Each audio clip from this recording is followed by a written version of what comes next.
not just in space, but other related industries as well. Climate knows no boundary. So you're using space to understand Earth better.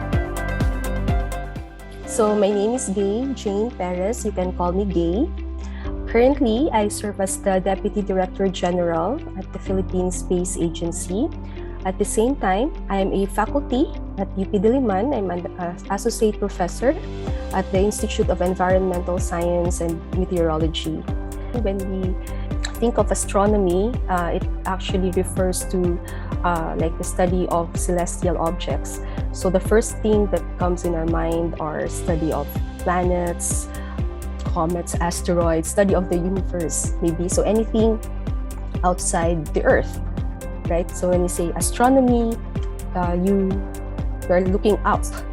And actually that's correct. There's nothing wrong with that. So I wouldn't say there's a misconception about that. But I guess the misconception comes on the part of knowing what space science is. As a kid, we don't know what space science is, right? I guess it's not in our textbook, more so space technology. So, but we do have astronomy, right? And we understand astronomy. Now, the problem with that is we associate astronomy with space. So, space equals astronomy. And that's, I guess, where the misconception is, because space is not just astronomy.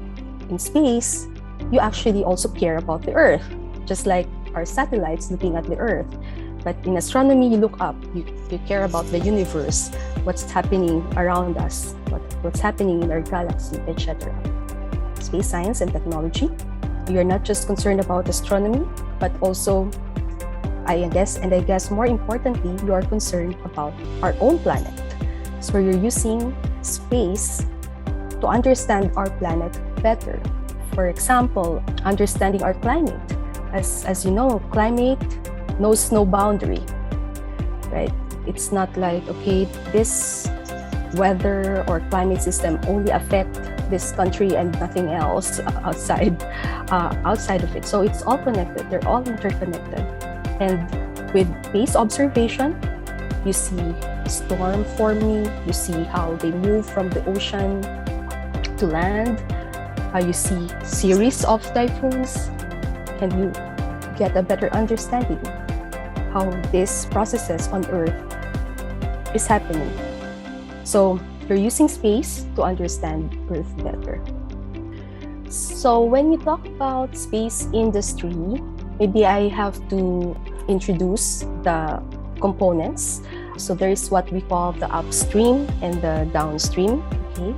So the upstream, these are the satellite itself, rockets, technologies that bring this system up in space. So that's why it's called the upstream segment.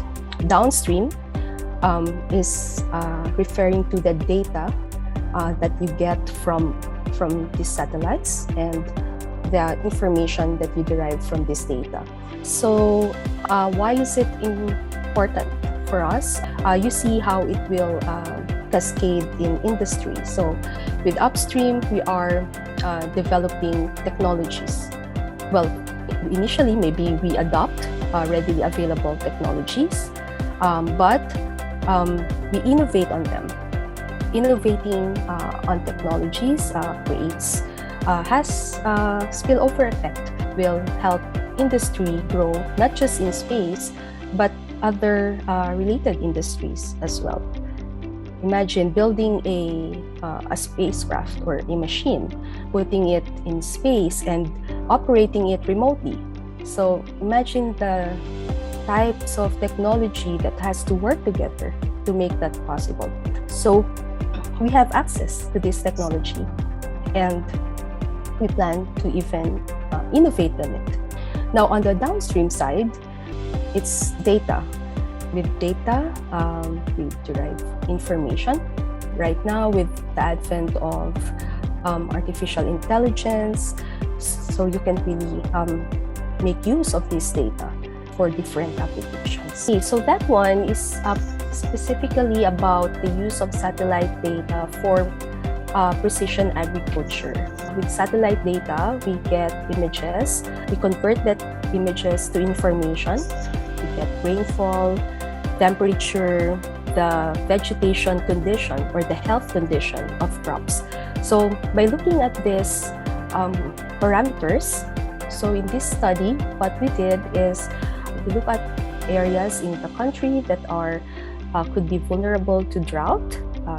So that's the hazard that we are particularly interested in. Looking at historical data or historical trends of rainfall and temperature and its effect on vegetation, we are able to identify areas that could be vulnerable to drought, or whenever there is drought, we can also assess, say, the severity of the impact of drought in these areas. Now, this is done on a national scale at a relatively good resolution.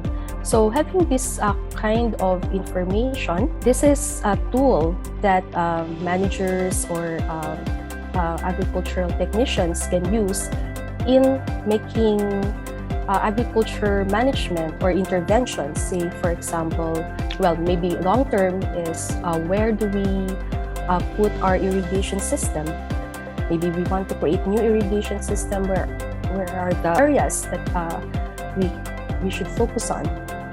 And more of a short-term, so interventions like choosing the crop that will be least more resistant to drought, so they won't be affected by drought, and maybe knowing when to plant, so you can maximize the conditions like the moisture on the soil, etc. before you plant, and then when to harvest, so you won't be able to, I guess, get the impact and actually get instead a better or increased yield or production. For very practical reasons, as you know, the Philippines is largely an agricultural country. Many Filipinos work in agricultural sector. In terms of benefits, I think it's quite obvious. Actually, our work in our lab doesn't only focus on agriculture. We also work on other areas, actually, like coastal areas as well as forestry, and even looking at the atmosphere. Now that we have the Philippine Space Agency, the growth of space science and technology as well as astronomy will just become even faster. Okay, so maybe we jumpstart it with the programs back in 2014 with the development of Diwata 1, but now with the Philippine Space Agency, so we're leveraging on the successes that we experience from the programs and continue building on that. So yeah, I guess it will just be at a faster or accelerated pace. Nothing is impossible. You know, it's like the Olympics, diba? And we thought we can't do it until we did it. So it's breaking the psychological barrier. And we've already done that in space. We were able to send our satellite. It started when we sent Diwata 1. There's a Philippine asset in space. We already have broken the psychological barrier. We can be in space.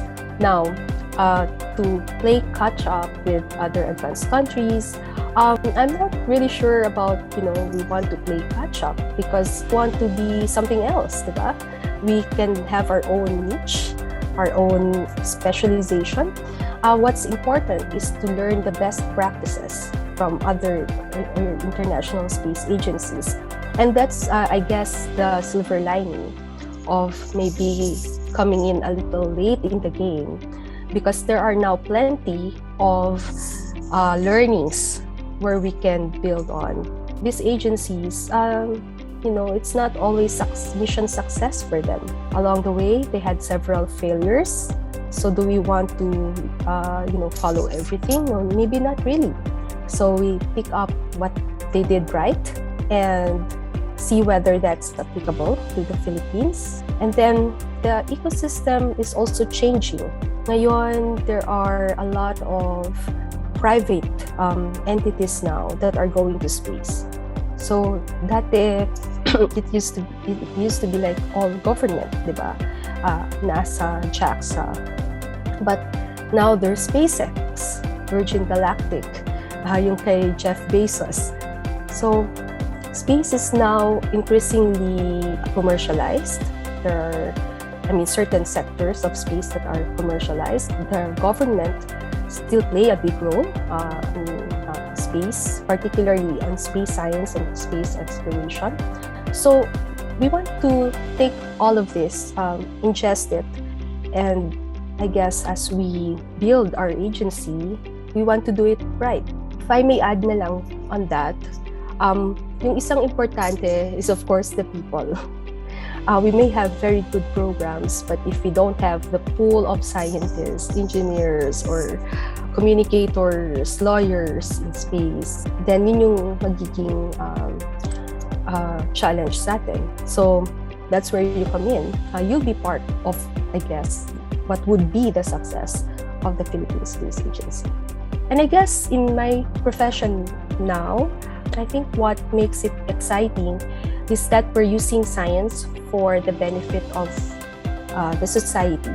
So I was lucky to be able to work on a field that is very relevant. The applications are very relevant to our day-to-day lives. So I mentioned earlier about the use of satellite data. So these are not just pretty pictures, but these pictures, when converted to information, can be used as a basis for planning, decision-making. So knowing that the science that you're doing may have impact on saving lives maybe, or helping the community, helping the economy. So it's really motivating to work on this field.